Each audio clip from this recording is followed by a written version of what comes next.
host Lisa Mulcahy, a marine biologist and educator with Reefkeeper Belize, based on beautiful Tobacco Key in the Southwater Key Marine Reserve near Dangriga.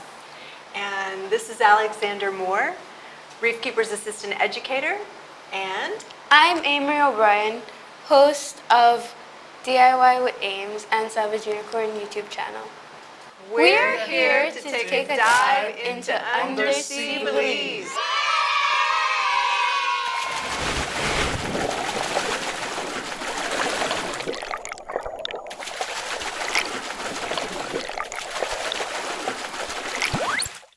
This is Gary, the Goliath grouper, our mascot. You'd normally find him near the mangrove keys in southern Belize, sitting in one place hoping to catch his next meal. Goliath groupers need our help for its protection since it's an endangered species that can grow up to 8 feet in length and can live more than 50 years. In fact, based on his size, Gary is a youngster. I'll be back a little later with your activity to find out what you have learned today. So make sure you pay very close attention.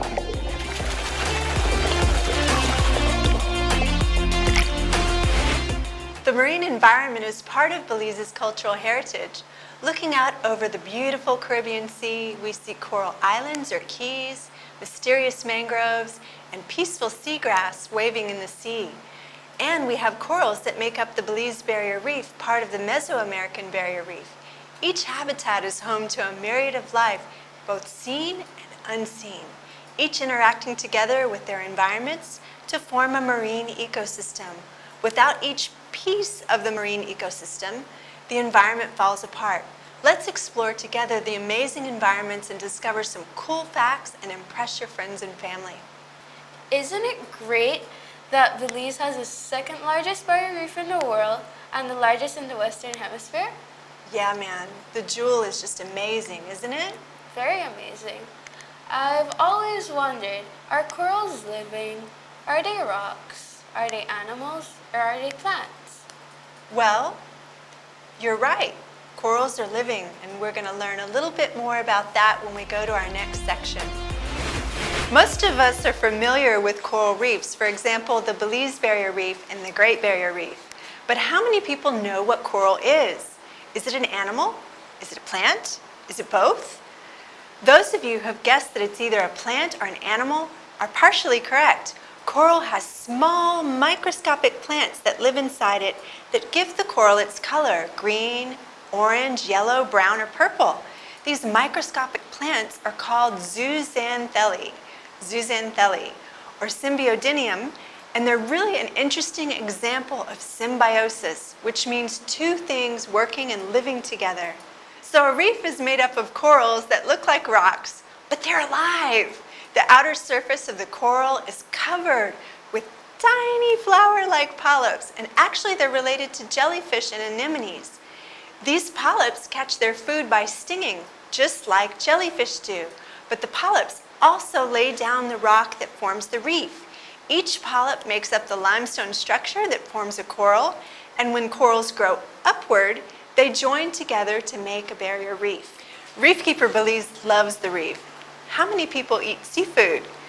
More than just a home for food, the reef does many wonderful things for us. Hey, what's your favorite kind of seafood? Well, I like shrimp and lobster. And you? I love a nice lobster and I love a nice snapper, especially yellowtail. Well, I love fish also, especially in soup. Aha, fish tea.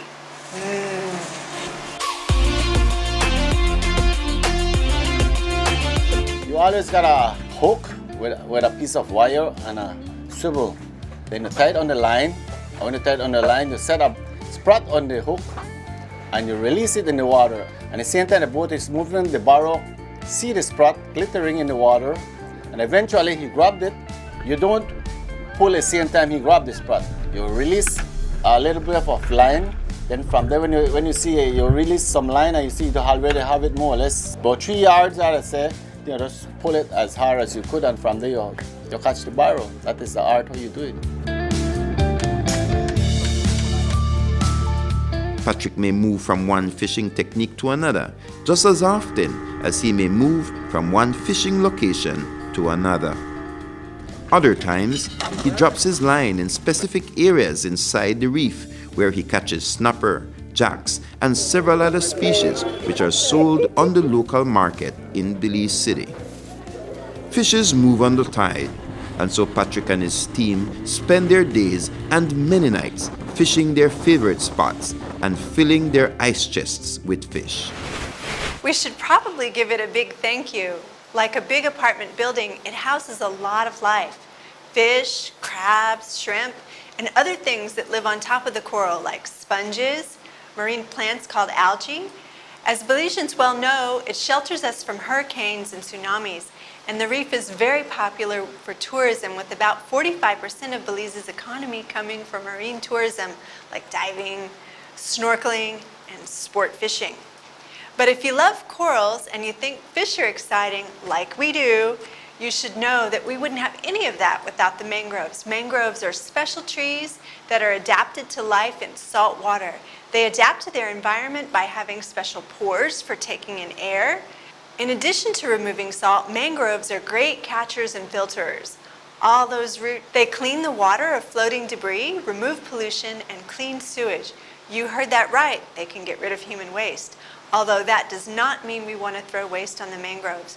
What makes mangroves so mysterious? The tangle of mangles, which is what a mangrove forest is called, houses animals such as the American saltwater crocodile and boa constrictors. But beneath the water, there are otherworldly creatures and plants amidst the roots.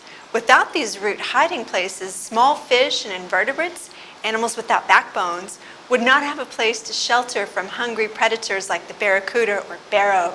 In fact, more than 70% of all reef fish species depend on the mangrove environment to start their lives. Without these special places, we would have very little fish to eat at all. Mangroves and mangles form the keys, islands held together, made of bits of coral, often held together by the dense prop roots of the mangroves. These dense prop roots are called prop roots because they prop up the tree and also act to trap sand, reduce erosion, and buffer waves and hurricanes. Keys, islands where mangroves are removed, are lost or shrink. Tobacco Key in the Southwater Key Marine Reserve has shrunk by a third. Caribou Key has shrunk by half. And poor Man-o-War Key, where the frigate birds nest, is almost gone. Between the keys and the corals in shallow water, waving slowly back and forth, seagrass meadows spring up. Seagrass meadows are where the iconic manatee or sea cow feeds, slowly munching up to 100 pounds of seagrass per day.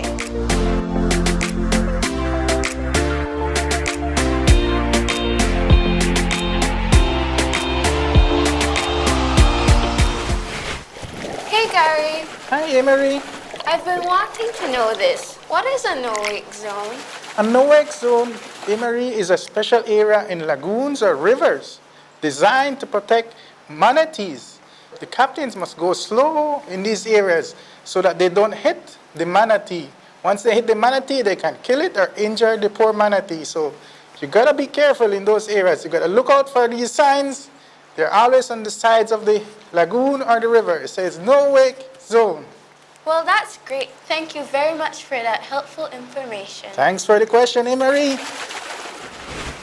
Also, the beautiful queen conch eats the slime and the plants that grow on the seagrass. And of course, sea turtles chomp it just like an underwater lawnmower. You can see areas where turtles feed regularly because the grass will be short. Seagrass is just what you think it is. But did you know that seagrass actually flowers underwater and gets pollinated by currents instead of by bees? Belize has several types of seagrass, but the most important and most common are the manatee grass and turtle grass.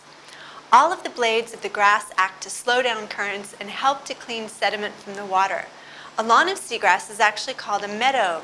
Instead of cows grazing, you see parrotfish munching, eagle rays sifting for clams and other invertebrates, and barracudas patrolling for prey. Without seagrass, the coral would not be able to get the light it needs. Seagrass traps the dirt just like a carpet or rug outside your house and slows down wave action from hurricanes. Actually, how many of you have a rug outside of your door to trap the dirt before you come in? seagrass does just the same thing. Activity time! Hi guys, this is Gertie Grouper again. I have two activities for you guys today. The first one is an activity to see how the mangroves can survive with a lot of salt. So for activity one, you will need a small bowl, half bag of salt, and an area where it's moist enough to put your experiment. It's either in a veranda or in your kitchen. You're going to record what you see every day happening in the bowl. What do you think is going to happen to mangroves if they couldn't get rid of the salt, right? So you're going to record your activity and take pictures of it. I have another activity for you guys. For activity two, we're going to use 1 measuring cup, 1 teaspoon, and 1 6-inch pot in your yard. Each day in the morning, when the sun is hot, we're going to mix 1 teaspoon of salt in the cup of water. We mix it properly. After mixing it properly, we're going to take it to the 6-inch pot in our yard. And we're going to pour it on that 6-inch pot every morning when the sun is hot. After, you record what you see every day happening to the spot for 1 week, 7 days. What do you think would happen to the mangroves if they couldn't get rid of that salt in their trunk?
I'm going to tell you about a few of the incentives we have for you doing the experiment. You can get your pictures posted on our Facebook page at Reefkeeper Belize, or you can create a YouTube video of your experiment pictures and post that on YouTube. The first person to get the correct answer will win prizes and surprise prizes. Now I'm going to get into the quiz. Question 1. Is coral an animal or a plant? Name 5 living creatures found in the reef. Question 3. Choose the mangrove, seagrass, or reef. List 3 things about why each habitat is important. Be sure to answer those questions and visit our Facebook page, Reefkeeper Belize, or post on YouTube, and you'll receive prizes. Our super fan of the episode wins a free trip to Southwater Key Marine Reserve with the rest of the other students. Hey Marie, isn't the ocean amazing? It is. I learned so many new things. That's cool. What'd you learn? Well, I learned that coral reefs are actually living creatures and how they protect us. I also learned about the mysterious mangroves that work as a home for many of our creatures, and they also create islands. I also learned that seagrass provides food for many different types of animals, and it keeps the reef clean. Tune in for episode 2 when we will be talking about how we as humans connect with and affect our ocean. Did you have fun? I sure did. I hope you guys did too. Thank you for watching!